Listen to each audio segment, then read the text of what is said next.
Question ഒന്ന് നോക്കുമോ? ഇത് സീമാൻ എഫക്റ്റിൻ്റെ ക്വസ്റ്റ്യൻ ആണ്. ഓൾറെഡി നമ്മൾ CSIR നെറ്റിൻ്റെ പ്രീവിയസ് ഇയേഴ്സ് നമ്മൾ ചെയ്തു. ഇത് ഗേറ്റിൻ്റെ ക്വസ്റ്റ്യൻ ആണ് കേട്ടോ. ഇത് കുറച്ചും കൂടെ ഒരു ഇമ്പോർട്ടൻ്റ് ആയിട്ടുള്ളൊരു ക്വസ്റ്റ്യനായിട്ട് തോന്നി. അതായത് ഈ ക്വസ്റ്റ്യൻ ശരിക്കും വായിക്കണേ. അതായത് ഒരു ആറ്റം, ആ ആറ്റത്തിൻ്റെ പ്രത്യേകത എന്താണെന്ന് വെച്ചാൽ അതിന് ഒറ്റ ഒരു ഔട്ടർ ഇലക്ട്രോൺ മാത്രമേ ആ ആറ്റത്തിനുള്ളൂ. അവിടെ പ്രത്യേകം പറഞ്ഞിട്ടുണ്ട് അതിന് ഓർബിറ്റൽ ആംഗുലാർ മൊമെൻറ്റം L ആണുള്ളത്. ആ ഒറ്റ ഇലക്ട്രോണിൻ്റെ ആ ഓർബിറ്റൽ ആംഗുലാർ മൊമെൻറ്റം L ആണ്. അത് ഞാനൊരു വീക്ക് മാഗ്നറ്റിക് ഫീൽഡിലേക്ക് വെക്കുന്നു. ഒരു കാര്യം ഇവിടെ പെട്ടെന്ന് ഐഡൻറ്റിഫൈ ചെയ്യാൻ പറ്റുന്നത് വീക്ക് മാഗ്നറ്റിക് ഫീൽഡാണ്. അപ്പോൾ മാഗ്നറ്റിക് ഫീൽഡിൻ്റെ പ്രസൻസ് എന്ന് പറയുമ്പോൾ ക്വസ്റ്റ്യൻ നമുക്ക് മനസ്സിലാവും ഇത് സീമാൻ എഫക്റ്റ് എന്നുള്ളതാണ്. ഇനി വീക്ക് എന്ന് പറഞ്ഞുകൊണ്ട് മിസ് ഇപ്പോൾ പറയുകയാണ് ഇത് നോർമൽ സീമാൻ എഫക്റ്റ് ആണെന്ന് ഇപ്പം ജസ്റ്റ് ഒന്ന് പറഞ്ഞു വെക്കുന്നു. ഉറപ്പില്ല, പക്ഷെ പറഞ്ഞു വെക്കുന്നു. ഇനി നോക്കിയേ, അങ്ങനെയാണെങ്കിൽ number of energy levels into which the higher total angular momentum state split, അതായത് എനർജി ലെവലിൻ്റെ സ്പ്ലിറ്റിംഗ് ആണ് കണ്ടുപിടിക്കേണ്ടത് with respect to higher total angular momentum. ഒരു കാര്യം പറയട്ടെ, നോർമലി ഇപ്പോൾ ഇവിടെ പറഞ്ഞേക്കുന്ന ഒറ്റ ഒരു ഇലക്ട്രോണേ ഉള്ളൂ. നോർമലി നമ്മൾ ചിന്തിക്കുന്നത് എന്താ, ഒരു ഇലക്ട്രോണേ ഉള്ളെങ്കിൽ ഇലക്ട്രോണിക് കോൺഫിഗറേഷൻ 1s2 ആയിരിക്കും. അല്ല, ഒരു ഇലക്ട്രോൺ ആണെങ്കിൽ 1s1 ആയിരിക്കും. രണ്ടെണ്ണമാണെങ്കിൽ 1s2 ആയിരിക്കും. ഇനി മൂന്നെണ്ണമാണെങ്കിൽ അത് 1s1, അങ്ങനെ 2p1, 1s2, 2p1 ഇങ്ങനെയായിരിക്കും. അപ്പം 2+1 മൂന്നെണ്ണം. പക്ഷേ ഇവിടുത്തെ ഒരു പ്രത്യേകത നോക്കിയേ, ഔട്ടർ ഇലക്ട്രോൺ എന്നേ പറഞ്ഞിട്ടുള്ളൂ. ഒരു ഔട്ടർ ഇലക്ട്രോൺ എന്നാണ് പറഞ്ഞിരിക്കുന്നത്. പക്ഷെ അത് ഗ്രൗണ്ട് സ്റ്റേറ്റ് ആണെന്ന് പറഞ്ഞിട്ടുണ്ടോ? ഇല്ല. ഗ്രൗണ്ട് സ്റ്റേറ്റ് എന്ന് പറയുമ്പോഴാണ് നമുക്ക് ഇങ്ങനെ എഴുതാൻ പറ്റുക, എസ്, അതായത് L=0 എന്നുള്ളത്. പക്ഷെ ഇവിടെ L=0 എന്നല്ല പറഞ്ഞിരിക്കുന്നത്. ഒരു particular orbital angular momentum L ആണ്. L എന്ന് പറയുന്ന ഒരു പെർട്ടിക്കുലർ ആംഗുലാർ മൊമെൻറ്റം ഉണ്ടെന്നാണ് പറഞ്ഞിരിക്കുന്നത്. ഗ്രൗണ്ട് സ്റ്റേറ്റ് എന്നും പറഞ്ഞിട്ടില്ല. ഗ്രൗണ്ട് സ്റ്റേറ്റ് എന്ന് പറഞ്ഞാൽ മാത്രമേ നമുക്ക് 1s1 എന്നുള്ള രീതിയിൽ എഴുതാൻ പറ്റുള്ളൂ. അല്ലെങ്കിൽ ഒരു ഇലക്ട്രോണേ ഉള്ളൂ അത് ഗ്രൗണ്ട് സ്റ്റേറ്റിലാണെന്ന് പറയണേ 1s1 എന്നങ്ങ് എടുത്താൽ മതി. പക്ഷേ ഇതിൻ്റെ കേസ് നമുക്ക് അങ്ങനെ എടുക്കാൻ പറ്റില്ല. കാരണം ഇലക്ട്രോൺ ഇരിക്കുന്നത് ഗ്രൗണ്ട് സ്റ്റേറ്റിലാണെന്ന് പറഞ്ഞിട്ടില്ല. ഇലക്ട്രോൺ ചിലപ്പം എസ് സ്റ്റേറ്റിലായിരിക്കാം, പി സ്റ്റേറ്റിലായിരിക്കാം, ഡി സ്റ്റേറ്റിലായിരിക്കാം. ഇലക്ട്രോൺ ഒരിക്കലും ഏതായാലും എസ് സ്റ്റേറ്റിലല്ല. S സ്റ്റേറ്റിലായിരുന്നെങ്കിൽ L=0 ആയേനെ. ഇവിടെ എല്ലിൻ്റെ വാല്യൂ എല്ലായിട്ട് തന്നിട്ടുണ്ട്. അതായത് എല്ലിന് പെർട്ടിക്കുലർ വാല്യൂ എന്തോ വരുന്നുണ്ട്, അത് 0 ആവത്തില്ല. അപ്പോൾ അതായത് എസ് സ്റ്റേറ്റിലല്ല, ചിലപ്പോൾ പി സ്റ്റേറ്റിലാവാം, ഡി സ്റ്റേറ്റിലാവാം. അത് ഞാൻ ജസ്റ്റ് ഒന്ന് പറഞ്ഞതേ ഉള്ളൂ. ആർക്കെങ്കിലും കൺഫ്യൂഷൻ ഉണ്ടാവാൻ ചാൻസ് ഉണ്ട്. ഓക്കെ, ഇതിവിടെ നിൽക്കട്ടെ. ഇപ്പം ഞാൻ കൺസിഡർ ചെയ്യുന്ന ഇതൊരു വീക്ക് മാഗ്നറ്റിക് ഫീൽഡ് ആയതുകൊണ്ട് നോർമൽ സീമൻ എഫക്റ്റ് ആണ്. പക്ഷെ ഇത് നോർമൽ സീമൻ എഫക്റ്റ് അല്ല. കാരണം എന്താണെന്ന് വെച്ചാൽ നമുക്ക് എനർജി ഷിഫ്റ്റ് ആണ് കണ്ടുപിടിക്കേണ്ടത്. എപ്പോഴും ഒരു ക്വസ്റ്റ്യൻ്റെ എനർജി ഷിഫ്റ്റ് അല്ലെങ്കിൽ നമ്പർ ഓഫ് സ്പ്ലിറ്റിങ് കണ്ടുപിടിക്കാൻ പറയുമ്പം 2j+1 ആണ്. ഇനി എനിക്കറിയാവുന്നൊരു കാര്യമുണ്ട്, ജെ എന്ന് പറയുന്നത് ആക്ച്വലി എന്താ, L+s ആണ്. അതായത് എല്ലും എസ്സും ഉണ്ടെങ്കിൽ മാത്രമേ ജെ കണ്ടുപിടിക്കാൻ പറ്റുള്ളൂ. അപ്പോൾ ഈ ക്വസ്റ്റ്യനിൽ എന്താണെങ്കിലും സ്പിന്നിൻ്റെ ആവശ്യം വരുന്നുണ്ട്. അപ്പോൾ സ്പിന്നിൻ്റെ ഇമ്പോർട്ടൻസ് വരുന്ന ഒരു സീമൻ എഫക്റ്റിൻ്റെ പ്രോബ്ലം എന്ന് പറയുന്നത് അനോമലസ് ആയിരിക്കും. കാരണം വീക്ക് എന്ന് പറഞ്ഞിട്ടുണ്ട്. അനോമലസ് സീമൻ എഫക്റ്റ് എന്ന് വെച്ചാൽ ഇൻ്റർമീഡിയറ്റ് ലെവൽ ഓഫ് മാഗ്നറ്റിക് ഫീൽഡാണ് അപ്ലൈ ചെയ്യുന്നത്. എന്നാലും സ്പിന്ന് വന്നേക്കുന്നതുകൊണ്ട് നമുക്കിത് അനോമലസ് ആയിട്ട് എടുക്കാം. ഇനി അത് എടുത്താലും എടുത്തില്ലെങ്കിലും ഒന്നും കുഴപ്പമില്ല. ഇത് ഇവിടെ മാറ്റർ ചെയ്യുന്നില്ല, പക്ഷെ ഞാൻ പറഞ്ഞു എന്നേ ഉള്ളൂ. അപ്പോൾ എനർജി ഷിഫ്റ്റ് കണ്ടുപിടിക്കാനുള്ള ഇക്വേഷൻ 2j+1 ആണ്. അപ്പോൾ ഞാൻ പറയുകയാണ്, എനിക്ക് എന്താണെന്ന് ആക്ച്വലി അറിയത്തില്ല. കാരണം L P ആവാം, ഡി ആവാം, എന്തും ആവാം. അപ്പോൾ ഞാൻ എല്ലിനെ എല്ലായിട്ട് തന്നെ എടുത്തേക്കാം. കാരണം ഓർബിറ്റൽ ആംഗുലാർ മൊമെൻറ്റ് എല്ലായിട്ടാണ് തന്നേക്കണത്. ഇനി എസ് എന്തായിരിക്കും, S=½ എസ് ഹാഫാണ്, അത് നമുക്കറിയാം. സ്പിൻ ഹാഫ് സിസ്റ്റം ആണ്. അങ്ങനെയാണെങ്കിൽ ജെ എന്തായിരിക്കും ഇവിടെ, J=L+or-S ആയിരിക്കും. അതിൻ്റെ അർത്ഥം L ഓർബിറ്റൽ മൊമെൻറ്റ് L എന്നാണ് തന്നിരിക്കുന്നത്. L+½ ഉണ്ട്, അതുപോലെ തന്നെ L-½ ഉണ്ട്. L-½ ഇങ്ങനെ 2 ജെയുടെ വാല്യൂ ഉണ്ട്. ഇനി ഇവിടെ ചോദിച്ചേക്കുന്ന ക്വസ്റ്റ്യൻ എന്താ, ചോദിച്ചേക്കുന്ന കാര്യം എന്താ നോക്ക്, which the higher total angular momentum state split. അതായത് ഹയർ ടോട്ടൽ ആംഗുലാർ മൊമെൻറ്റം എത്രയായിട്ട് സ്പ്ലിറ്റ് ചെയ്യും. അപ്പം ഹയർ ടോട്ടൽ ആംഗുലാർ മൊമെൻറ്റം എന്ന് പറയുമ്പം J=L+or-S ആണ്. അപ്പോൾ എന്താണ്, ഹയർ ആകുമ്പം L+S എടുത്താൽ പോരെ. അതായത് L+S എന്ന് വെച്ചാൽ L+½ ഹാഫ് എടുത്താൽ മതി. ദെയർഫോർ അപ്പം സ്പ്ലിറ്റിംഗ് ആണ് കണ്ടുപിടിക്കേണ്ടത്. സ്പ്ലിറ്റിംഗ് എന്ന് പറയുന്നത് ആക്ച്വലി 2j+1 ആണ്, which is equal to 2 into J എന്ന് പറയുന്നത് ഞാൻ ഹയർ എനർജി ലെവൽ ആയതുകൊണ്ട് ഇതാണ് എടുക്കുന്നത്. That is L + ½ +1. ഇനി നോക്കിക്കേടാ, ഈ 2ഉം അല്ല 2 ടൈംസ് അപ്പോൾ അതായത് 2L + 1/2. ഇങ്ങനെ ഒന്നും എഴുതണ്ട, കാണിച്ച് തന്നേ ഉള്ളൂ കേട്ടോ. ഈ 2ഉം ക്യാൻസൽ ആയി പോയി കഴിഞ്ഞാൽ 2L ഈ 2ഉം ക്യാൻസൽ ആയി പോയി കഴിഞ്ഞാൽ 2L + 1 + 1 which is equal to 2L + 2. Answer നോക്കാം. കണ്ടോ, ഓപ്ഷൻ എ 2L + 2. അപ്പോൾ ഈ ക്വസ്റ്റ്യൻ ഒന്ന് നോട്ട് ചെയ്ത് വെക്കണം. ഇത് കണ്ടപ്പോൾ എനിക്ക് ഗേറ്റിൻ്റെ നല്ലൊരു ക്വസ്റ്റ്യൻ ആയിട്ട് തോന്നി കേട്ടോ. നമുക്ക് ഭയങ്കര സിമ്പിളാണ്, പക്ഷേ ഇതിൻ്റെ അകത്ത് നമുക്ക് മനസ്സിലാക്കേണ്ട ചിലവരെ ഒരു ഇലക്ട്രോണേ ഉള്ളതെന്നൊക്കെ പറയുമ്പോൾ പെട്ടെന്ന് 1s 1 പോകും. അങ്ങനെയാണെങ്കിൽ എസ് ആയതുകൊണ്ട് എല്ലിൻ്റെ വാല്യൂ 0, S = ½ ജെ എന്ന് പറയുന്നത് ±1/2 പ്ലസ് ഹയർ വാല്യൂ ആയതുകൊണ്ട് +1/2 എടുത്തങ്ങ് ചെയ്യും. അപ്പോൾ നമുക്ക് 2 എന്നൊക്കെ ആയിരിക്കും ഉത്തരം കിട്ടുക. അപ്പം 2L ഉണ്ട് താനും ഓപ്ഷനിൽ. അപ്പം അങ്ങനെയൊക്കെ ചെയ്യാൻ ചാൻസ് ഉണ്ട്. അപ്പോൾ ഇത് നല്ലൊരു ക്വസ്റ്റ്യനാണ്, ഇതൊന്ന് നോട്ട് ചെയ്ത് വെക്കുക. ഞാൻ ഗേറ്റ് 2014 ക്വസ്റ്റ്യൻ നോക്കിയേ. ഈ ക്വസ്റ്റ്യൻ ഭയങ്കര ഇൻട്രസ്റ്റിംഗ് ആണ്. ഇതൊന്ന് ചെയ്ത് നോക്കണേ. നെറ്റിൻ്റെ ചെയ്ത അതേ ടൈപ്പ് തന്നെയാണ്, പക്ഷേ യൂണിറ്റിനെ കുറിച്ച് ഒരു കാര്യം പറയാൻ വേണ്ടിയാണ് ഞാനിത് പറയണത്. അതായത് ഒരു നോർമൽ സീമൻ എഫക്റ്റ് എക്സ്പെരിമെൻ്റ് എന്ന് തന്നിട്ടുണ്ട്. അതിൻ്റെ spectral splitting of the line at the wave length 643.8 nanometer corresponding to the transition of cadmium atom is to be observed. The spectrometer has a resolution of 0.01 nanometer. The minimum magnetic field ഒന്നുമില്ലടാ, minimum magnetic field മാത്രം കണ്ടുപിടിച്ചാൽ മതി. അതിൻ്റെ അകത്ത് minimum magnetic field എന്ന് വെച്ചാൽ B കണ്ടുപിടിക്കാനുള്ള equation നമുക്കറിയാം, നോർമൽ സീമൻ എഫക്റ്റ് എന്ന് ഓൾറെഡി അവർ പറയുന്നുണ്ട്. ഇതൊരു നോർമൽ സീമൻ എഫക്റ്റ് ആണ്. പിന്നെ ഈ ഫാക്ടർ അവിടെ നിൽക്കട്ടെ, ഇതൊന്നും അധികം നമ്മൾ മൈൻഡ് ചെയ്യാൻ പോകണ്ട. കാരണം കാഡ്മിയമാണ് ഇവിടെ പറഞ്ഞേക്കുന്ന, ആകെ ബി കണ്ടുപിടിക്കാനാണ്. അതിൻ്റെ ഇക്വേഷനും നമുക്കറിയാം. ഒരു കാര്യം പറഞ്ഞോട്ടെ, നമുക്കറിയാം ഓൾറെഡി നമ്മൾ സീമൻ എഫക്റ്റ് ഒരുപാട് ഇക്വേഷൻസ്, നോർമൽ സീമൻ എഫക്റ്റിൻ്റെ ഇക്വേഷൻസ് പഠിച്ചു. അതിൽ ഒരു ഇക്വേഷനായിരുന്നു ΔE എന്ന് പറയുന്നത് G∼B.B. വേറൊരു ഇക്വേഷനായിരുന്നു hc/λ² Δλ, എനർജി കണ്ടുപിടിക്കാനുള്ള 2 ഇക്വേഷൻ. ഇപ്പോൾ നോർമൽ സീമൻ എഫക്റ്റിൻ്റെ ഏതൊരു കാര്യം ചോദിച്ചാലും നമുക്ക് λ² Δλ അറിഞ്ഞിരിക്കണം. അപ്പോൾ ക്വസ്റ്റ്യനിൽ എപ്പോഴും നാനോമീറ്റർ റേഞ്ചിലുള്ളൊരു കാര്യം എപ്പോഴും വേവ് ലെങ്ത് ആയിരിക്കും തന്നിരിക്കുന്നത്. ഇപ്പോൾ ഇവിടെ റെസൊല്യൂഷൻ എന്ന് പറഞ്ഞാൽ അത് വേവ് ലെങ്താണ് തരുന്നത്. ഇനി ഏതാണ് Δλ, ഏതാണ് ലാംഡ എന്ന് എങ്ങനെ മനസ്സിലാക്കും? ഒരു രീതി വേണേൽ നമുക്ക് മനസ്സിലാക്കാം. Δλ എന്ന് പറയുന്നത് ഡെൽറ്റ എന്ന് വെച്ചാൽ ഒരു ചേഞ്ചാണ്, വേവ് ലെങ്തിൻ്റെ ചേഞ്ചാണ്. അതെപ്പോഴും സ്മോൾ വാല്യൂ ആയിരിക്കും. അതായത് നോർമൽ ആയിട്ടുള്ള വാല്യൂവിൻ്റെ ഡിഫറൻസ് എന്ന് പറയുന്നത് നോർമലിനെക്കാട്ടിലും ചെറുതായിരിക്കും. അങ്ങനെ വേണേൽ ഓർക്കാം. പക്ഷേ ഫിസിക്സിൻ്റെ കേസിൽ നമുക്ക് എങ്ങനെ പറയാൻ പറ്റും? Δλ എന്ന് പറയുന്നത് സ്പ്ലിറ്റിങ് ശേഷം ഉണ്ടാവുന്ന വേവ് ലെങ്ത്. അതായത് നോർമൽ സീമൻ എഫക്റ്റ് എന്ന് പറയുന്നത് നമ്മളൊരു മാഗ്നറ്റിക് ഫീൽഡ് വെച്ചതിന് ശേഷം ഉണ്ടാവുന്ന സ്പ്ലിറ്റിങ്ങിൻ്റെ വേവ് ലെങ്ത് ആണ് Δλ. ഇനിയും നമ്മളൊരു എക്സ്റ്റേണൽ മാഗ്നറ്റിക് ഫീൽഡ് ഒന്നും വെക്കാതെ തന്നെ ആ ലൈനിന് ഉണ്ടാവുന്ന വേവ് ലെങ്ത്, അതായത് ഒറിജിനൽ വേവ് ലെങ്ത് ആണ് ലാംഡ. അതെപ്പോഴും കൂടിയ വാല്യൂ ആയിരിക്കും.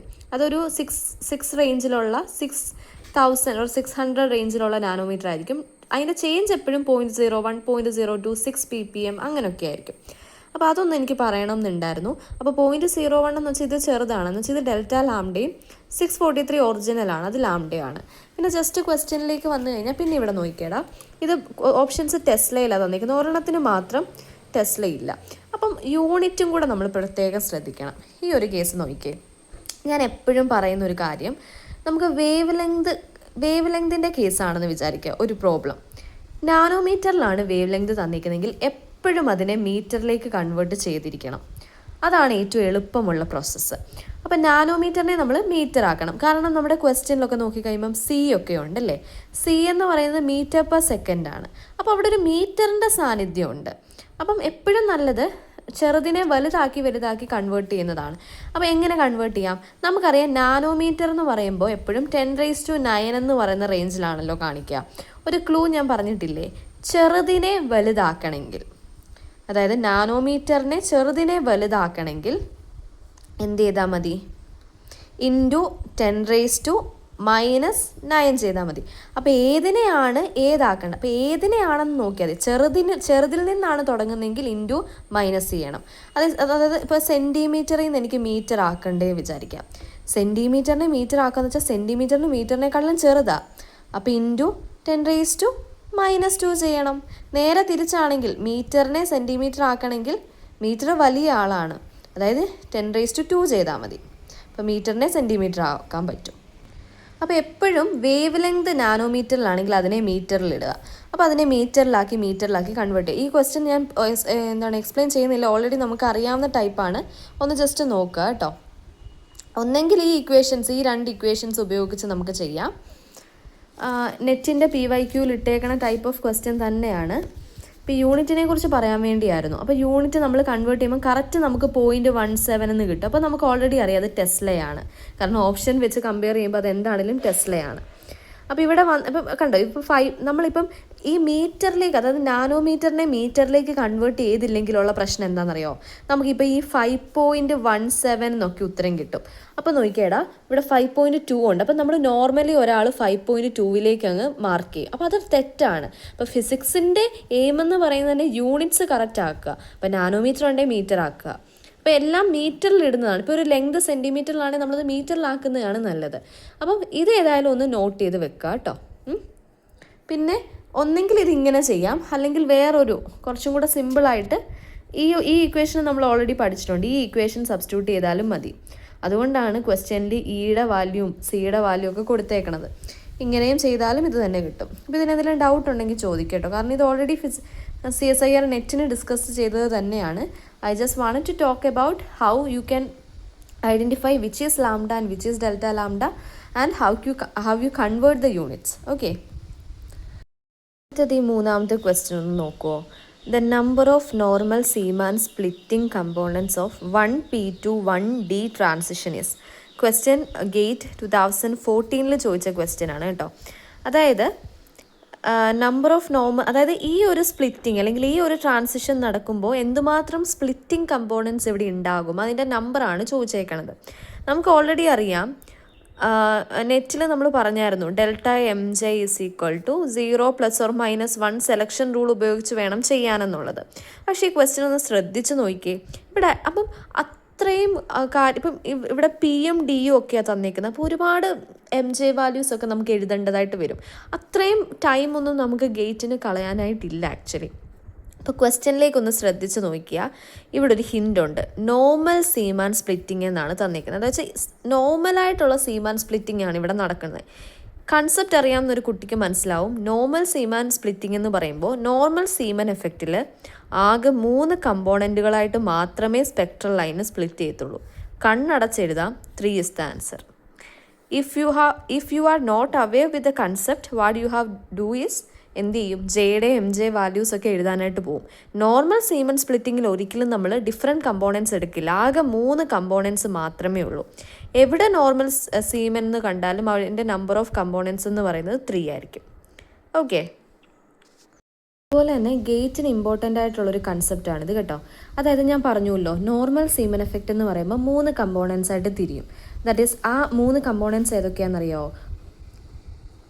അപ്പോൾ ആ 3 കമ്പോണൻസ് എന്ന് പറയുന്നത് pi, sigma plus, sigma minus. പക്ഷേ അനോമലസ് എഫക്റ്റ് എന്ന് പറയുമ്പോൾ കുറച്ചും കൂടെ കോംപ്ലക്സ് ആണ്. അതിലേക്ക് ഞാൻ കടക്കുന്നില്ല. നോർമലിനെ കുറിച്ച് മിസ് ഇപ്പോൾ പറയണത്.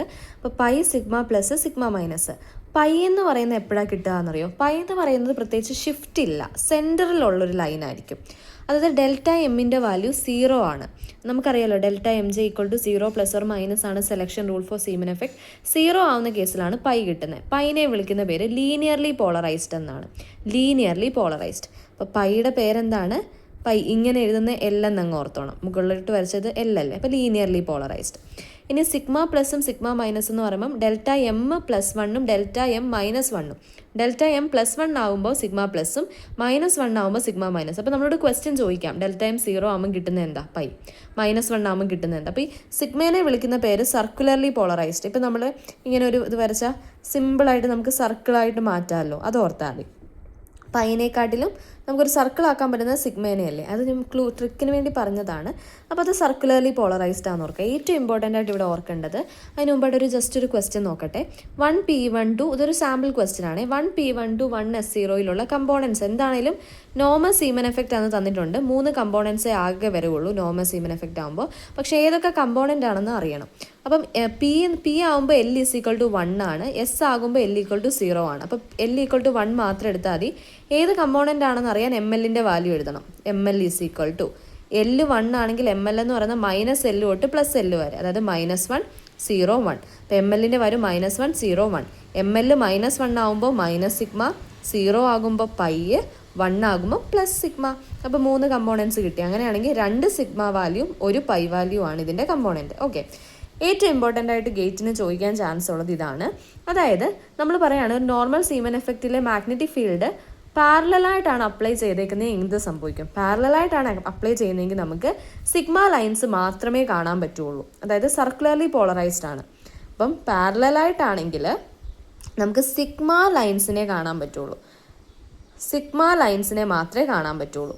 അതേസമയം പെർപെൻഡിക്കുലറായിട്ടാണ് മാഗ്നറ്റിക് ഫീൽഡ് കൊടുത്തേക്കുന്നതെങ്കിൽ നമുക്ക് 3 ലൈൻസും കാണാൻ പറ്റും, പൈയും കാണാൻ പറ്റും, സിഗ്മ മൈനസ് സിഗ്മ പ്ലസ്. അപ്പോൾ ഒരു ഇമ്പോർട്ടൻ്റ് ആയിട്ട് നമുക്കിപ്പോൾ പാരലലാണ്.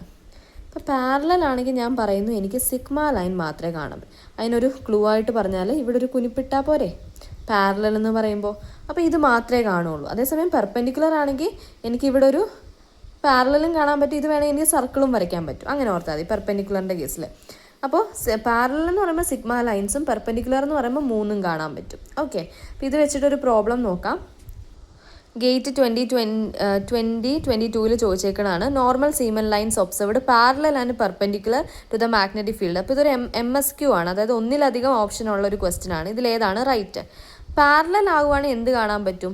പാരലൽ ആണെങ്കിൽ ഒൺലി സിഗ്മ ലൈൻ മാത്രമേ കാണാൻ പറ്റുള്ളൂ. അപ്പോൾ സിഗ്മ ലൈൻസ് ആയിരിക്കും കാണാൻ പറ്റുക. അതുപോലെ തന്നെ പാരലൽ ആൻഡ് പെർപെൻഡിക്കുലർ, പാരലലും പെർപെൻഡിക്കുലർ ആണെങ്കിൽ ഏതൊക്കെ ലൈൻ കാണാൻ പറ്റും?